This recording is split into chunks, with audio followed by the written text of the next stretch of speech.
Nessa noite eu vou estar pedindo, pode se assentarem, vou estar pedindo já para vocês abrirem no livro de Hebreus. Obrigada.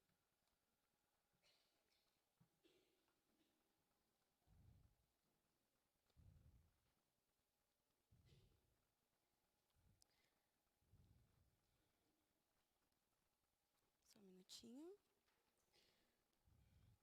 Bom, a temática dessa semana é firmeza no fronte de batalha, baseado em Hebreus 4:12. A gente, terça-feira, falou um pouquinho sobre o livro de Hebreus no Gêmeos dos adolescentes da Fabiana do Vilela. E meditando nessa palavra, Deus continuou trazendo algumas coisas ao meu coração. E essa palavra continuou no meu coração para que eu trouxesse ela para a igreja. Vou pedir para vocês fecharem os olhos para a gente fazer uma oração antes de iniciar, antes da gente falar mais sobre a palavra de Deus. Espírito Santo de Deus, nessa noite nós estamos aqui, Pai, com o nosso coração aberto para receber a Tua palavra. Senhor Jesus, desde já nós pedimos que o Senhor venha proteger a nossa mente, o nosso coração, Pai. Que todos os dardos inflamados de Satanás que tenta roubar a Tua palavra, que irá ser falada nessa noite, Senhor Jesus, caia por terra em nome de Jesus. Nós clamamos, Espírito Santo de Deus, que toda palavra que for semeada aqui no nosso coração, que ela venha ser regada, que ela venha crescer, dar frutos, Espírito Santo de Deus, e que nós não venhamos perder ela no meio do caminho, Deus. É o que nós clamamos a Ti pelo poder do Teu santo nome, Jesus. Amém. Bom, eu vou pedir para os irmãos colocar desde o versículo 1 do capítulo 4, mas eu vou falar um pouquinho com vocês antes sobre o livro de Hebreus. Bom, qual o objetivo do livro de Hebreus? Para que ele foi escrito? Ele basicamente é dividido em duas partes. A primeira é apresentar a suficiência de Cristo e a segunda é apresentar a sua supremacia. Para quem ele foi escrito? Bom, o livro de Hebreus ele foi escrito para os judeus cristãos que estavam debaixo provavelmente estava sofrendo uma violenta perseguição social e física. E como Cristo ainda não havia voltado para estabelecer o teu reino, as pessoas precisavam se assegurar de que a palavra de Deus era verdade, que Jesus realmente era o Messias e acreditar em Jesus. Bom, passando isso para vocês, eu quero trabalhar aqui no capítulo 1, o livro de Hebreus já começa a trabalhar a grandeza de Deus sobre tudo e nos ensinar que a tua palavra sustenta tudo. No capítulo 2, continuação. No capítulo 3, começa a falar que Cristo é maior que Moisés. E já começa a alertar aquelas pessoas para que eles não caíssem no mesmo erro de seus pais. E aqui já começa a falar sobre o povo no Egito. Né, sobre os seus antepassados, para que eles não caíssem no mesmo erro deles de não confiar em Deus. Bom, a palavra que Deus tem ministrado no meu coração diante do tema firmeza no fronte de batalha, é que às vezes o nosso fronte de batalha pode ser o repouso. E mais para frente vocês vão entender o que eu quero dizer com isso.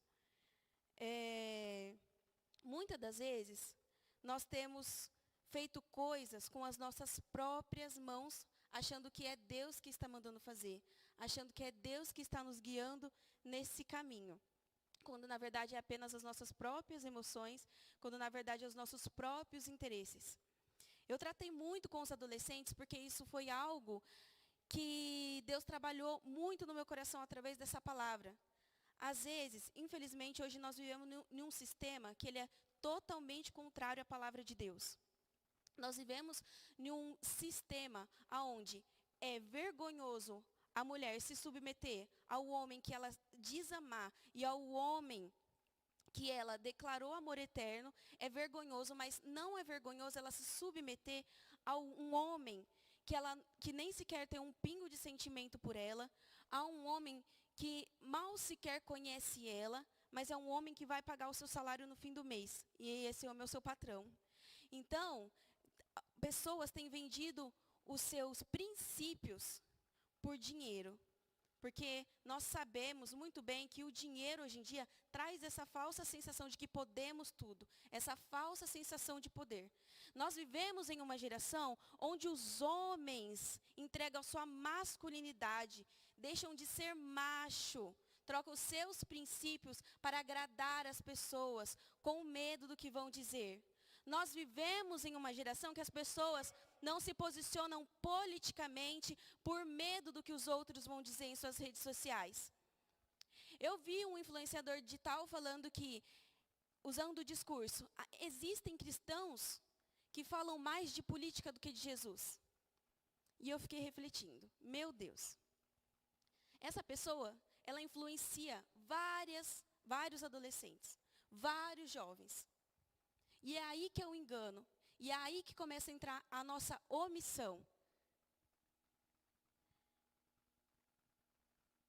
E eu fiquei pensando, meu Deus, esse é o momento que a gente está passando.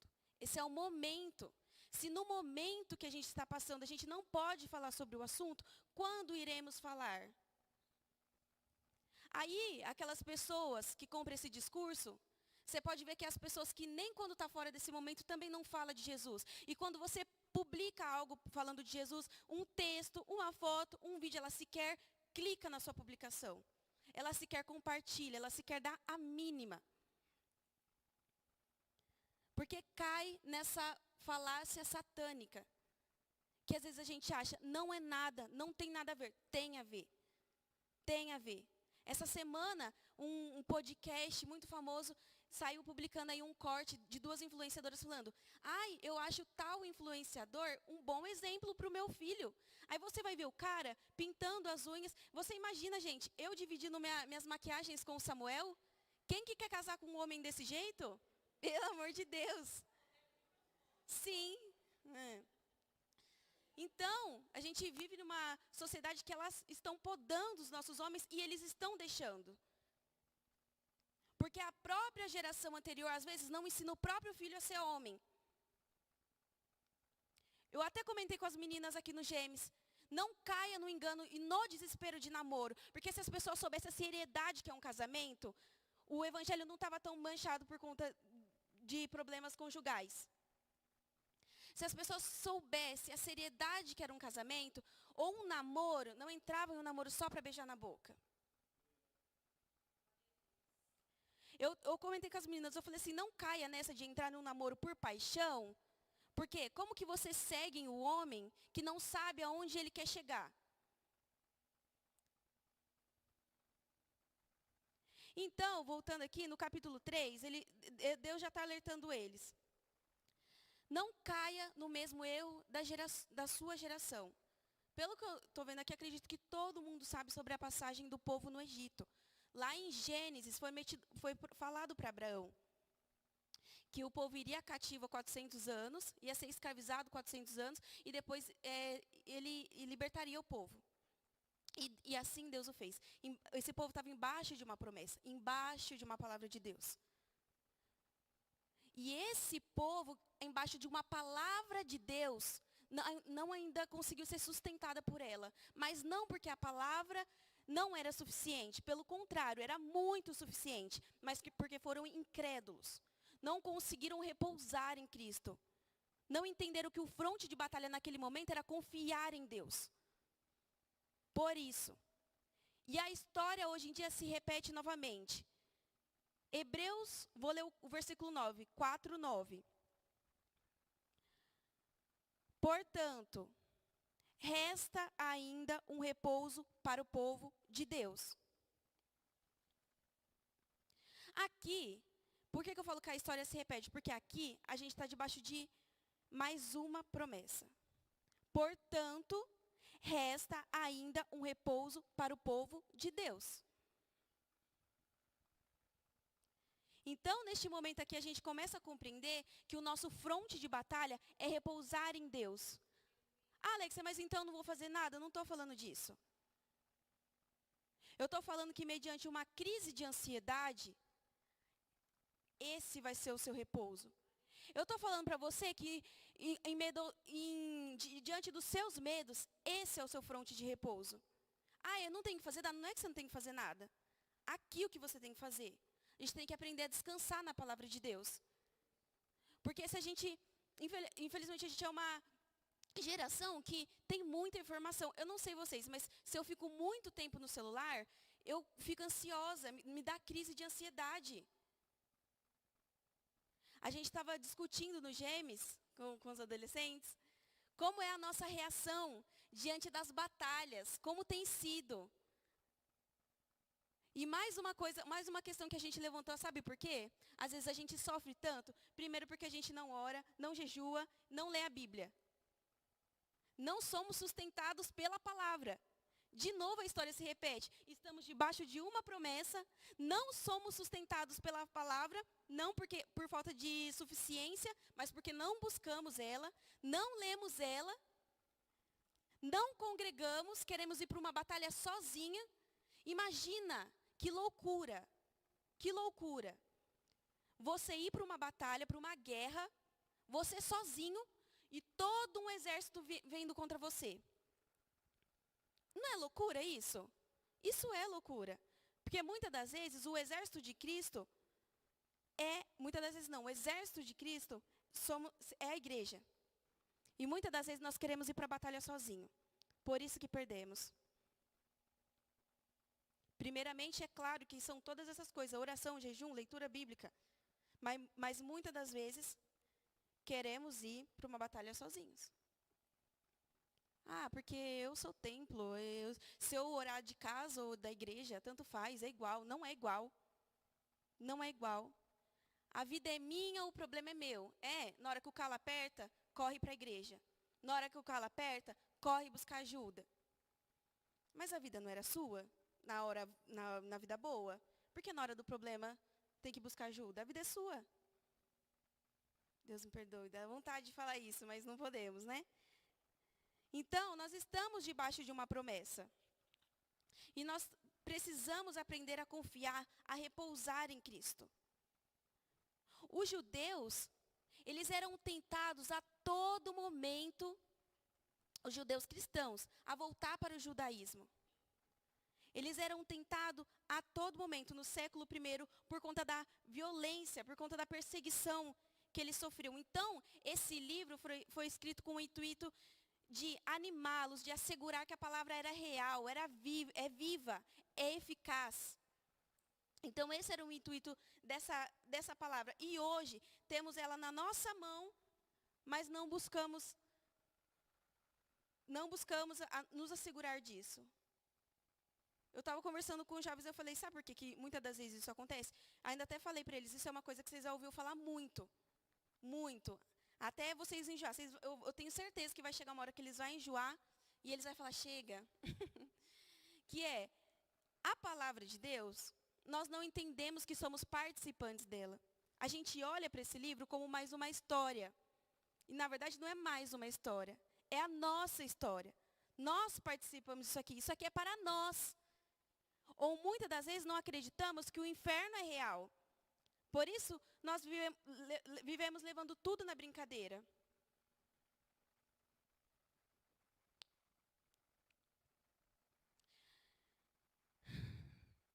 No capítulo 12 de Hebreus, vou pedir para os meninos colocarem para mim, fazendo favor.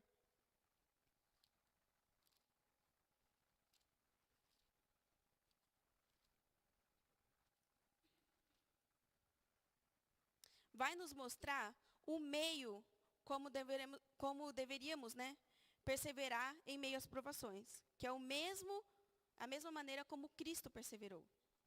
Capítulo 12, a partir do versículo 1. Portanto, nós também, pois que estamos rodeados de uma tão grande nuvem de testemunhas, deixamos todo o embaraço e o pecado que tão de perto nos rodeia e corramos com paciência a carreira que nos está proposta. Olhando para Jesus, autor e consumador da fé, o qual, pelo gozo que lhe estava proposto, suportou a cruz, desprezando a afronta. Mas duas ferramentas que nós devemos utilizar em meio aos nossos conflitos, em meio às nossas aflições. Suportar e desprezar. Porque muitas das vezes a gente está dando importância para aquilo que é para ser desprezado. Hoje mesmo, eu cheguei na igreja e falei para o Samuel, eu estou aqui pela misericórdia de Deus, porque eu nunca fui tão perturbada como que eu fui hoje. Meu Deus. E se a gente não despreza, começa a dar muita importância para isso, nós esquecemos o real sentido da nossa vida. Nós esquecemos o nosso propósito. E tem coisas ainda que recebemos na igreja que as pessoas levam como clichê. Ah, isso é clichê. Não é que é clichê. É porque é tanto falado porque você não pratica. Você ainda não mudou. Você ainda não recebeu. É por isso a repetição. Porque, como diz lá no capítulo 4, no versículo 13, e não há criatura alguma encoberta diante dele, antes, todas as coisas, exatamente todas as coisas estão nuas e patentes aos olhos daquele com quem temos de tratar. Então, muitas das vezes, nós não entendemos que as pessoas que sobem aqui para falar a palavra de Deus, não é por mim. Não é pela Alex, eu sou só um canal. Não é pelo pastor, pelo Samuel, o Roberto que sobe aqui. Nós somos um canal. A palavra de Deus também é para nós. Então, às vezes, a gente fica levando para o lado pessoal e não consegue colocar em prática tudo o que está sendo falado neste altar. Porque se nós levássemos tudo o que está sendo falado aqui mais a sério, e sabe como você pode levar a sério? Colocando em prática. Não é só a semana do culto, é para o resto da vida. É assim que nós somos modelados. É assim que nós colocamos, lá no Alfa, ele sempre falava assim para a gente, né? Um hábito, para ele se tornar prazeroso, é só daqui uns 6 meses você fazendo isso. Querendo ou não, faça. Uma coisa que o Samuel sempre batia no botão comigo, começou a falar esses tempos, né? Amor, isso é verdade, a gente tem que fazer mesmo sem vontade. Mas até quando vamos ficar fazendo sem vontade? Até quando vamos ficar sendo arrastados? O próprio pastor ministrou aqui no domingo pela palavra. Deus, a palavra que é santa. Deus não se preocupou em nenhum momento em ocultar o pecado de ninguém aqui. Nenhum momento. A Dani sempre fala pra gente, os cristãos precisam entender 2 palavras, sempre. Manutenção e sinceridade. Não importa o seu cargo eclesiástico ou quem você é aqui. Todos nós precisamos de uma manutenção. O que nós não podemos é sair do caminho. Porque, igual foi ministrado no domingo, se a gente olha para Davi, o erro que ele cometeu, mas foi um cara chamado segundo o coração de Deus. Mas em nenhum momento a diferença entre Davi e muitas das vezes nós, é que Davi entendia que o caminho não era parar, não era sair do caminho, não era se distanciar de Deus. Não era, já que eu errei, as pessoas vão me olhar dessa forma, eu parar, eu desistir. Não, o caminho é se arrepender. O caminho é pedir perdão a Deus e pedir uma nova chance para Ele. É esse o caminho. Porque muitas das vezes nós estamos dependendo de pessoas para permanecer onde a gente está. Ah, mas então eu vou parar, porque eu permaneço por causa de pessoas mesmo? Não. Você vai se arrepender. E vai falar para Deus, eu quero depender somente do Senhor. Eu quero exclusivamente seguir a tua direção. Assim como diz a palavra. Eu quero a partir de hoje começar a orar. Eu quero a partir de hoje. Ah, mas eu fiquei tanto tempo sem orar, tanto. Será que dá tempo? Dá tempo. Dá tempo, é hoje. É hoje que temos que começar. É agora, se possível. Hoje. Há tempo. E eu acho interessante como ele alerta eles sobre o erro cometido, sobre os seus antepassados. E uma frase engraçada assim, né? Uma frase que chamou a minha atenção é que ele fala que os seus pais, obrigada, irmão, que os seus pais ou seus antepassados sempre erravam, sabe na onde? Nos seus corações. Ele não estava falando assim, eles errou e as pessoas viram e as pessoas... Não, eles erravam em seus corações. Em seus corações que eles estavam errando. Porque muitas das vezes a gente quer vestir uma capa que não é, gente. A gente quer vestir uma capa de hipocrisia, mas é em seus corações que algo precisa acontecer. É em seu coração que algo precisa ser limpo, purificado. É em seu coração que precisa nascer o arrependimento. Eu estava falando para os adolescentes que quando eu comecei a vir na igreja, eu não era convertida. Eu gostei do ambiente, das pessoas, do lugar, e eu sabia que Deus falava aqui. Eu sabia que as pessoas amavam a Cristo sobre tudo. E eu permaneci no caminho. Eu não saía em nenhum momento diante de nenhuma dificuldade. Eu permaneci até que aconteceu. A conversão veio. Porque hoje eu não me vejo em nenhum lugar a não ser na presença de Deus. Eu sempre estou falando para o Senhor, Pai, não me deixa viver de uma aparência que não existe. Não me deixa ser alguém que eu realmente não estou sendo no meu interior. Porque o Senhor me conhece. Eu não quero que chegue aquele dia e ouvir as palavras dos seus lábios falando que não me conhece para me apartar. Eu não quero que isso aconteça. Mas não é porque o que os outros vão pensar. É porque eu quero estar com o Senhor. É porque eu entendo que essa terra é um lugar de passagem. É porque eu entendo que dinheiro não muda nada. Quantas das vezes hoje em dia a gente não é tentado? Vamos trabalhar com isso, vamos fazer aquilo, vamos gerar renda, vamos fazer... Não. Você acaba perdendo o seu propósito muitas das vezes. Buscando uma falsa sensação de poder atrás de dinheiro. Dinheiro não te leva para o céu. Dinheiro não faz com que você acerte aqui no seu coração. É falso, é um engano. Eu comentando com o pessoal, sabe quando você olha para alguém e você pensa, essa pessoa está se manipulando, essa pessoa está mentindo para ela mesma, ela está indo para caminho de perdição, ela está indo para um caminho de engano. Às vezes Deus olha a gente da mesma maneira. Ele está se manipulando, ela está se manipulando. Ela está se enganando e está perdendo o seu foco. Ela está perdendo o seu propósito. Porque, infelizmente, é essa a geração que a gente vive.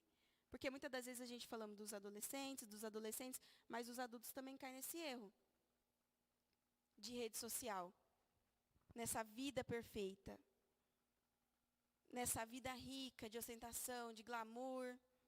Quantos jovens você não vê aí depressivo e ansioso porque não conseguiu ainda a sua casa própria? Eu já vi muito. Aí você vai para a internet. Quantos anos você tem? Mas quantos anos você tem? 19, 20. O Samuel sempre falou assim para mim, amor, eu acho tão lindo essas pessoas que trabalharam, sei lá, 30 anos, 20 anos no mesmo emprego. E hoje ela pode desfrutar de todo o fruto do seu trabalho. A gente olha para essas pessoas e vê que essas pessoas têm uma vida constante. Porque é isso que muitas das vezes nós precisamos, essa constância na vida com Deus. Hoje eu faço, amanhã eu não faço, porque eu não senti. Precisamos aprender a controlar as nossas paixões. A viver mais pelo Espírito do que pela carne. Precisamos estar mais atento sobre o nosso propósito aqui na terra. Eu falei no domingo passado, e isso é algo que eu também sempre friso. A gente gosta muito de falar da consequência de Adão pela sua omissão, mas muitas das vezes nós somos omissos também. Omisso de ficar com amizade com alguém que a gente sabe que não tem Cristo, olhar e conversar, rir com essa pessoa todos os dias sabendo que ela vai para o inferno. Omissão. Às vezes a gente é omisso dentro da nossa própria casa.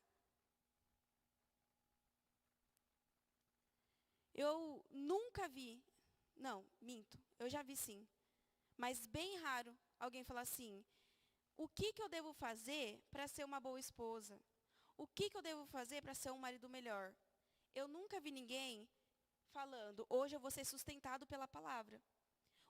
Deixa eu pegar a Bíblia aqui, o que a Bíblia diz sobre como é ser um bom marido, segundo a Bíblia? Como é ser um filho, um bom filho, segundo a Bíblia? Como é ser uma boa pessoa através da Bíblia? Porque nós não queremos ser sustentados pela palavra. Nós queremos ser sustentados por conselho. Quantas das vezes nós estamos aflitos, em vez da gente ir orar e ler a Bíblia, a gente vai atrás de um conselho.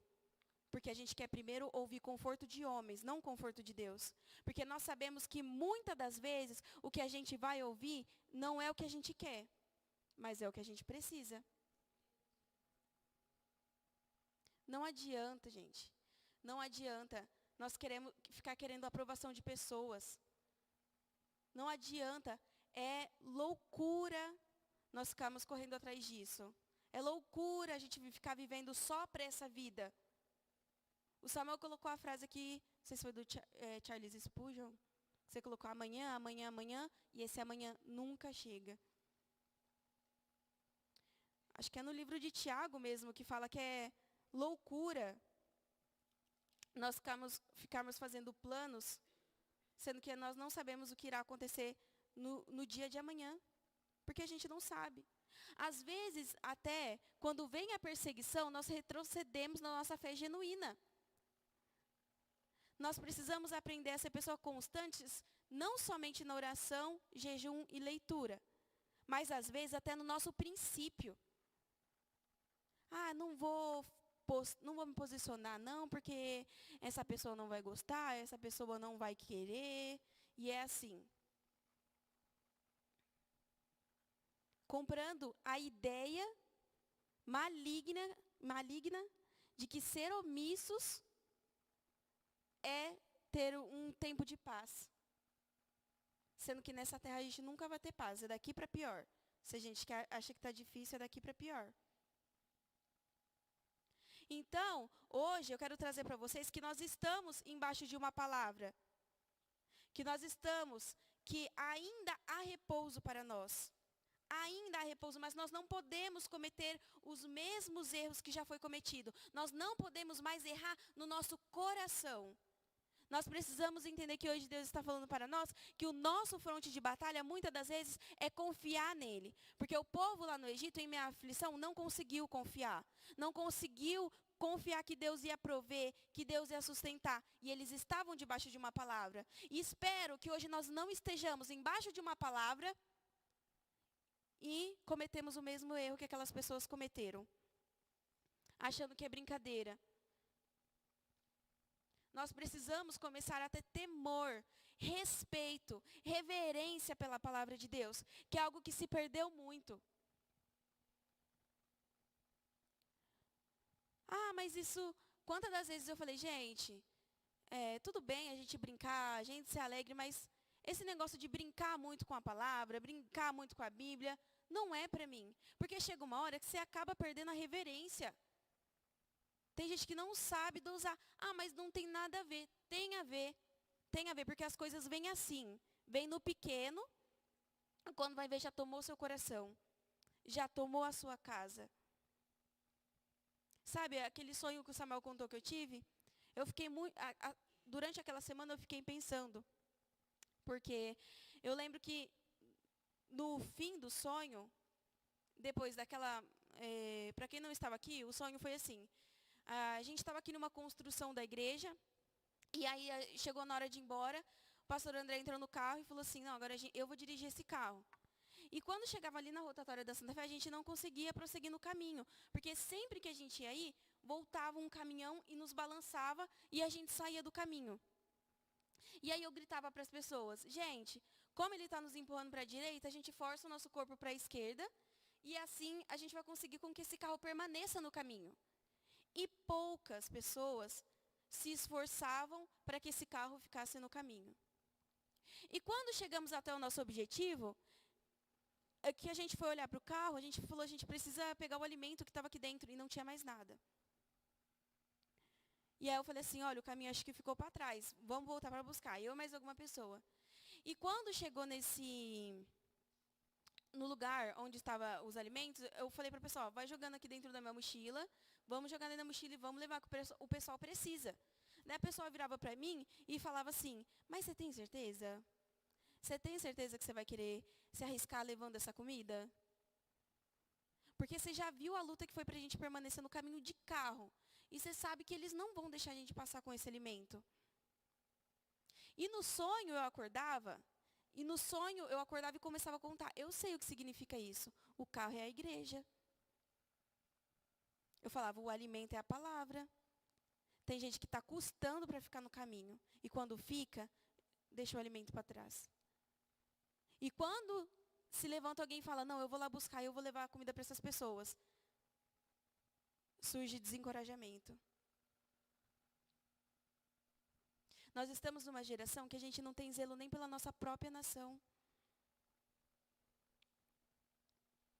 Eu li um livro do Avivamento, que eu falei aqui para vocês, e ele dizia, se você é cristão e só vai na igreja para buscar por bem ou ajuda própria, a gente precisa rever alguns conceitos. E eu fiquei pensando nisso, eu falei, é verdade, Senhor. E comecei a orar para Deus, me dá o esmero, me dá o zelo, o amor que Neemias tinha pela nação dele. Porque até isso é desvalorizado hoje em dia. As coisas hoje em dia estão mais fáceis. Mais fácil para quem? Para quem abre a mão dos seus princípios? Para quem facilmente vende aquilo que não tem valor. Para aquilo que é inegociável. Eu fico pensando quando chegar tempos realmente difíceis. Como serão que essas pessoas vão permanecer? Uma geração, infelizmente, ansiosa, depressiva. E não é julgando essas pessoas. Mas, para elas chegarem a esse estado, algo teve que acontecer. Ela teve que caminhar de uma certa maneira. Ela teve que viver de uma certa maneira. Ou, às vezes, para a gente que tem filho, os nossos filhos carregam consequência da nossa caminhada. Assim como essas pessoas eram alertadas. Não vivam como a geração de vocês passada. Não errem no coração de vocês como a geração passada errou. Graças a Deus, aqui eu não vejo muito esse caso, mas na internet você vê muitas mulheres de idade, que se dizem cristãs, pregando coisas antibíblicas. E as pessoas compram esse discurso, não sabem diferenciar, porque não leem, não buscam, não são sustentados pela palavra. Eu queria saber qual o conceito que as pessoas têm de ser sustentado pela palavra hoje em dia. Porque não sabem, às vezes, o básico. Não sabem o básico. O que eu preciso fazer? O que eu preciso fazer quando eu estou com medo? Quando eu estou ansioso? Quando eu estou triste? Aqui. Você ser sustentado para a palavra, às vezes a palavra é bonita. É a gente imaginar algo muito glorioso. Não que não seja, mas assim, Deus descendo do céu e nos pegando no colo. Mas ser sustentado pela palavra é ler, é conhecer, é pedir que Deus a revele para nós.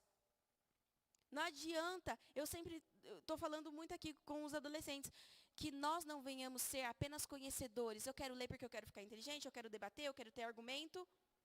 Não, eu quero ler a palavra porque eu quero ser transformada. Eu quero ler a palavra porque eu quero ser mudada. Eu quero ler a palavra porque quando eu errar com a minha filha, eu chegar, filha, eu errei com você, mas não porque eu errei porque a palavra diz que eu tenho que fazer ao contrário. Ou Samuel, eu errei com você porque a palavra diz que tem que ser ao contrário e eu fiz assim, assim, assado. Porque mediante de uma palavra dessa, às vezes a pessoa acha que tem que ser perfeita, que não pode errar. Davi, um homem segundo o coração de Deus, errou. E Deus não se preocupou em ocultar o seu erro. Assim como outras pessoas. O próprio Pedro, a gente conversando no Alfa, e a gente falando, poxa, você olha, você acha que você acha que o caráter de Pedro foi o mesmo depois dele ter negado Jesus? Você imagina o que esse cara não sentiu quando isso aconteceu? Erraram. Pessoas como Sansão, que foi chamado para viver totalmente para Deus, mas tudo que ele fazia era para satisfazer o seu ego. Eu vou matar os filisteus, não porque eu fui chamado para fazer justiça, mas porque mexeram com as minhas mulheres. Então, para os outros, isso de fora é uma aparência boa. Mas no seu coração você sabe que não está fazendo por Deus. Você está fazendo para manter uma aparência por pessoas. Ou para satisfazer o seu próprio ego. E não é porque, Alex, você está falando que a gente é assim. Não, o ser humano é assim. O ser humano é assim. Não é só vocês, eu sou assim. Depois que conseguimos os nossos objetivos, depois que não estamos lá humilhados, lá rebaixados, que Deus nos ajudou, nós se esquecemos. Nós começamos a achar que tudo é normal, que tudo é bom, que ser correto é ser fanático, que ser íntegro é chato. Eu queria saber o que é legal. Viver uma vida promíscua, na prostituição, nas drogas. Eu queria saber o que é felicidade. Porque esse não é o conceito de felicidade que a palavra traz. É totalmente o contrário. Nós vivemos ainda, infelizmente, numa geração que ainda vive no impacto das ações de Adão. E não da de Cristo na cruz. Porque a própria palavra diz em Romanos que o impacto que causou Adão lá no Éden com o pecado, com uma nação inteira sendo amaldiçoada, que uma nação seja impactada com Cristo morrendo na cruz por ela, para levar ela à salvação. Eu não sei o que se espera que isso aconteça de novo. Que nessa noite nós possamos sair daqui sabendo que nós temos um lugar de repouso. E esse lugar é sustentado pela palavra de Deus. E que se a palavra de Deus diz que se nós cumprimos os seus mandamentos, Ele estará conosco até o fim, todos os dias. A gente está debaixo dessa palavra, Ele vai estar conosco. Ele vai estar nos sustentando. Eu estava falando com os adolescentes, a nossa igreja é uma característica dela. Nós somos animados, nós somos. Mas pular, gritar, não é sinônimo de felicidade. Não é sinônimo de ter um caráter íntegro. Porque muitas das vezes nós somos como o sino. Fazemos barulho, mas somos oco por dentro. Eu já conheci muita gente que fala bonito, conhece muito da Bíblia, na teoria é 10, mas é insuportável conviver com ela. Porque tudo que ela sabe na teoria, ela não sabe na prática. Porque tudo que ela adquire da Bíblia é para saber para os outros que ela sabe, não é para ser transformada.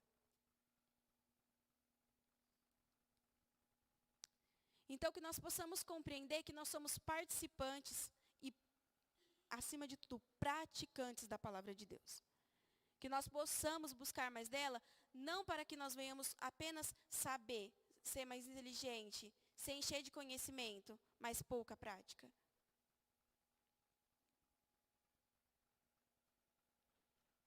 E que nós não venhamos errar nos nossos corações, assim como as gerações passadas. Que nós não venhamos se desviar do nosso caminho no meio da aflição. Que nós venhamos lembrar e relembrar que nós somos sustentados pela palavra de Deus. E que Deus pode todas as coisas, que Ele não é um ser limitado como nós. E que Ele estará conosco. Assim como diz Mateus, vou achar o capítulo aqui. E que Ele estará conosco se assim colocarmos em prática tudo que é ensinado. Eu sei que é o último capítulo, peraí.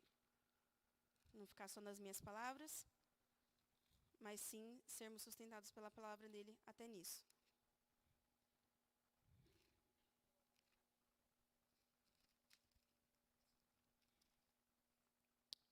Mateus 28.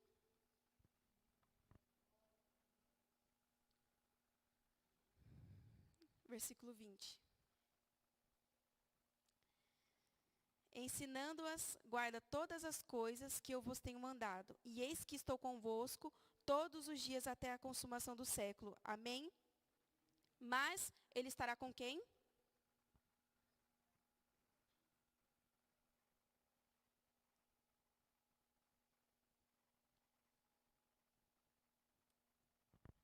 Ensinando a guardar, com aqueles que guardam.